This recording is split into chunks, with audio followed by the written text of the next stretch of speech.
Hello everyone and welcome to Total War Through the Ages.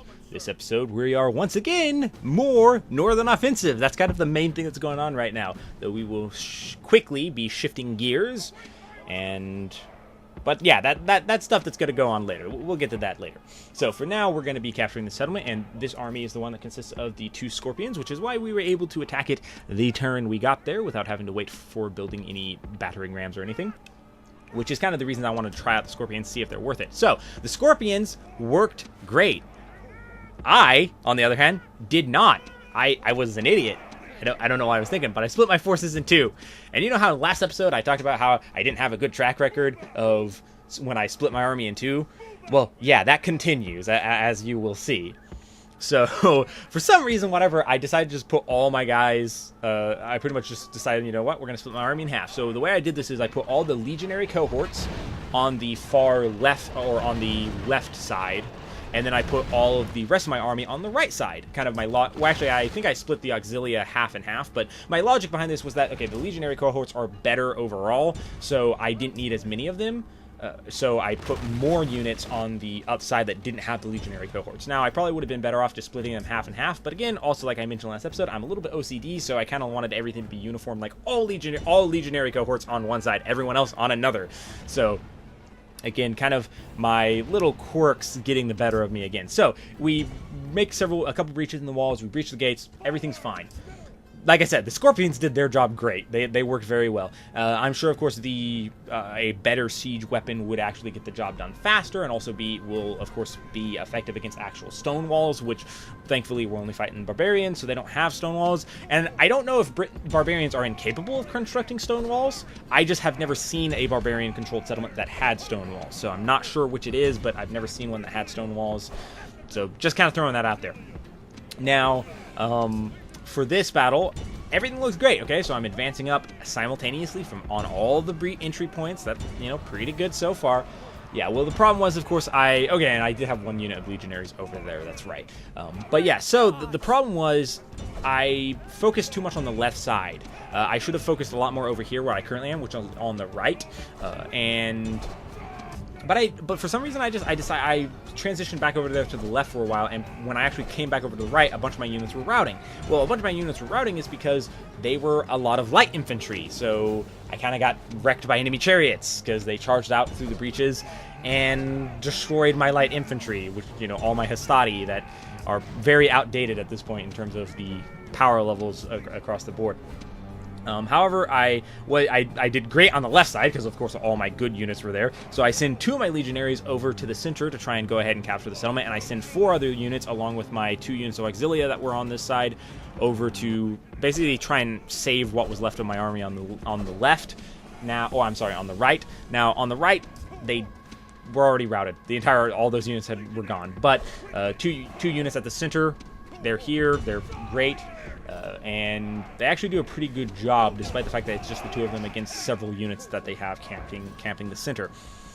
But I rout the one. But of course, the problem here is that as soon as the units hit the center, they actually rally once again. So it's pretty much you have to just wipe the units out. Meanwhile, over on the other side here, we have the enemy's chariots actually stayed outside the walls, ran down a bunch of my units, made sure they were shattered so that they couldn't regroup, and then they basically looped back around and came back through the left side, so that they exited the settlement through the right breaches, and then they came back in on the left breaches. So it's just kind of funny that they did like a quarter circuit of the settlement, and then they come back in. So once I saw that, I sent several units over to kind of defend those breaches, almost like how I had actually been defending. And then the rest of them I actually send to start going over to the center so that they could actually so that I could finish off the guys there. And the other thing I was mad about, their chariots went after my Scorpions, which I should have moved up into the city, but I'd never seen the AI do that well, partly because I guess I'd never actually done that. But yeah, anyway, they killed my Scorpion, which I was a little upset about because I kind of like those. But here we have the rest of the army that I was sending to the center are now coming up. Unfortunately, my 2 legionaries that I had in the center, they're still holding out, but they were both beaten and they haven't fought their way through yet. But they were both kind of caught up on those swordsmen. But we have the rest of the army, or not the rest of the army, but the rest of some reinforcements anyway. We have reinforcements coming in to finish off the army at the center, and then of course the enemy, that one enemy unit charged in here, so we are going to go ahead and just do a nice flank charge to rout those chosen swordsmen. And as you can see, the enemy general sitting right outside in his fancy chariot, not doing anything. I don't know why, but they sent the swordsmen in to get massacred, and then they're going to send the chariots in to do the same. Again, I think that's probably my biggest complaint with the AI, is that they tend to, they too often send in units one at a time, instead of where they should just wait and consolidate their forces and then send them in together so that they can support each other. I think that's my main complaint with the AI in Rome Total War, and probably by extension other Total Wars as well. But again, I'm just going to talk specifically about Rome Total War because that's what I've been playing a ton of recently, obviously because of this series. So here we have the forces. Finally, they do decide to send their general in, and again, like I said, to get massacred, because of course, you know, if they'd had the chosen swordsmen to support the general's unit, they might have been able to do a little bit better, but no. And so we have Auxilia going in there, pokey with the spears, and then of course the pilum being thrown in from the supporting units. Also, if you notice, our general was absent there, because once I routed the swordsman, I knew my general wouldn't be that good against the enemy chariot, so I just sent him back to the center. So we exterminate the populace, and of course crank down the taxes so that people like us, which again, I think is kind of odd, but whatever. It is what it is. And here we have the places just kind of shook. Hold on. And here we have us continuing kind of gather, or not continuing, I didn't actually mention this, so we're actually gathering, we've been, for the last couple episodes worth of gameplay, we've been gathering an army in North Africa. That's because we had a lot of troops there that we don't need. The garrison, I'm trying to keep the garrison forces rather small, so we're beginning that, and we're going to send it to Spain, or for the Iberian offensive. And here we actually have a lot of new generals. One of them was a son of the family who came of age, and the other one, I believe, was married into the family. And so right there, you just saw me, I'm kind of looking around like, okay, so we had several generals that I didn't actually notice that we got in our capital. I didn't pay enough attention when I was doing the pop-ups at the beginning of the turn, and so I missed them. And instead, I kind of did a quick circuit around to try and see if we had any other extra generals, quote unquote, meaning like several generals in the same settlement. And I decided, so I kind of was also deciding what to do with the guys at the capital. So the first general I send out, and we start forming a new army with him, which we're going to be doing some interesting stuff with this army a bit later on in the campaign, as you guys will see. I'm gonna not spoilers quite yet. I will be bringing it up obviously before we actually send it. Well, I mean, you guys will see when I show you what he's gonna be sent off to do. But we're kind of rallying an army at our capital with that guy, and then we're going to be sending the other general, this guy right here. We're going to be sending him west to aid in the Iberian offensive. And again, we have this turn, so the immediate next turn, man, I was stumbling with my words there. We had several new guys. We got one guy who was a worthy candidate for adoption. We had another guy who I believe who married into the family, and then we had, no, I'm sorry, it was just the candidate for adoption and then the son who came of age. So the one guy, I believe that was the son of who came of age, we're again going to send west to the Iberian offensive. And then this guy, I was wondering what to do, and I decided to send him north because we do have several generals in the north already, but I figured one more probably wouldn't hurt. And that's the army in North Africa that we had kind of rallied over the last couple turns, and we're going to be sending it again to aid in the Iberian offensive.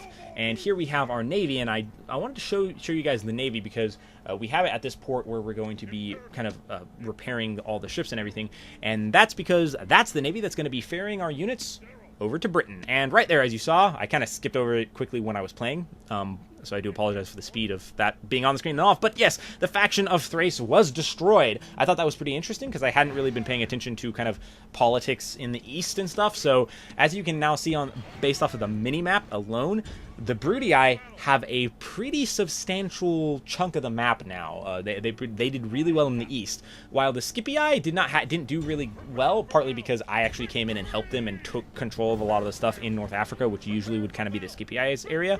The Scipii are much smaller and weaker compared to the Brudii, but the Brudii are pretty strong, and they have a lot of territory. Now, I'm bringing this up because, as I mentioned previously, we're getting to the point where it would be within the realm of realm of possibility that we might be able to march on Rome, and of course that would trigger the the massive Roman civil war where we have to take out the Scipii and the Rudii, to declare ourselves emperor. So I just kind of am. I more recently have started taking a little bit of notice in Eastern politics over with the Brudii, since I kind of, yeah, they're really powerful. They're pretty strong over there. So that obviously that's good for me right now, but in the long run, I keep thinking ahead. We are eventually going to have to fight them. So that brings us to the next battle of this episode, which is they actually besieged us, and so we are actually attacking them. Yes, we are attacking them. That's right. I couldn't actually quite remember if we were attacking them or not. Actually, I'm not sure. I thought we were the ones doing the attacking, but they actually might have been the ones to attack us. I'm not sure. It's hard to say. I don't remember at the time. It's been long enough that I don't remember. Either way, here we have our army, and we are actually going to be getting a sizable group of reinforcements, as you saw right there. They just popped in on the unit cards, and we're gonna try and edit that out. So yeah. So as you saw there, a sizable force of reinforcements just popped in onto the unit cards. Now for this battle, I was using the force to the left as kind of the anchor point for my left flank, and so we're going to try and be very mobile with the right flank and try and loop around the enemy. And actually, as you see, I kind of reorientate the entire army based off of, because I wasn't sure exactly where the enemy army was, and they were a little angled a little to the left, so I kind of just shift the army around. And then we're going to be bringing up all of these guys. Now we are going to have the Scorpions actually withdraw, because we don't want to lose, because it's one guy. And at the time I was thinking like, oh, I can replenish the unit, and of course I wasn't really thinking at the time. I don't have any places anywhere in the north that can construct siege equipment anyway, so it was kind of, I probably should have just gotten rid of the unit, which I believe I do, but I don't quite remember.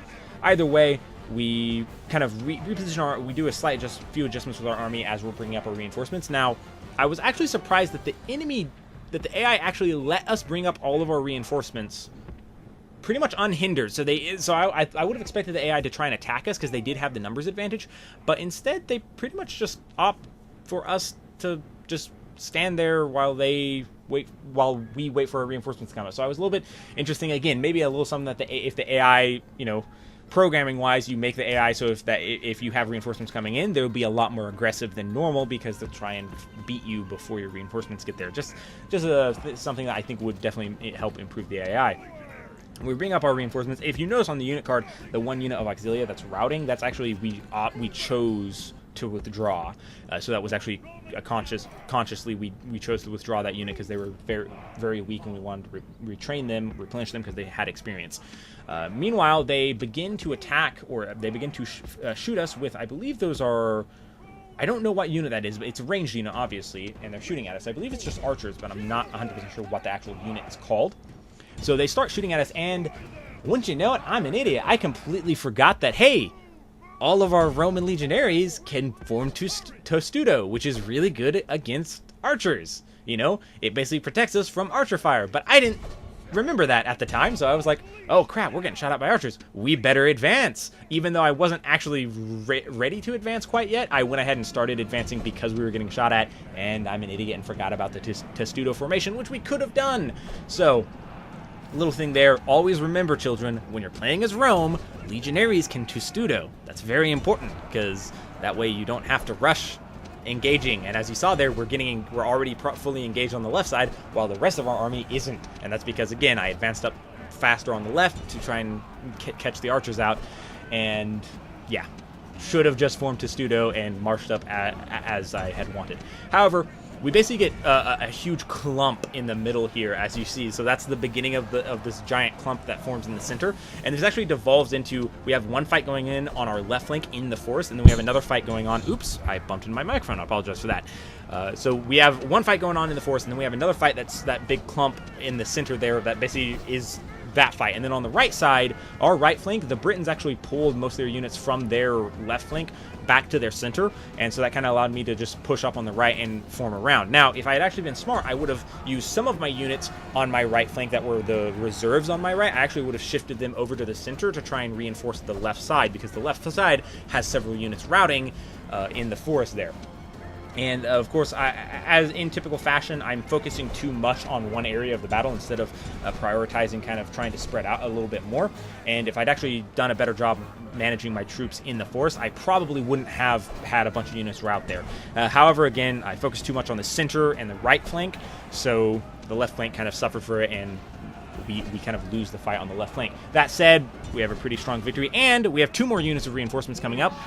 They actually were part of the reinforcing army, but because we already had a full army, they didn't come up until some of our units routed. And so once we got the other units out of the way, those 2 units were able to come up. That's kind of the way the battles work with reinforcements.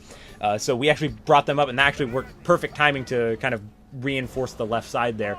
Now, I didn't actually pay attention early enough, so I kind of had them too close to the center. I should have had them farther back to catch those 2 units that are chasing down our routing units on the left.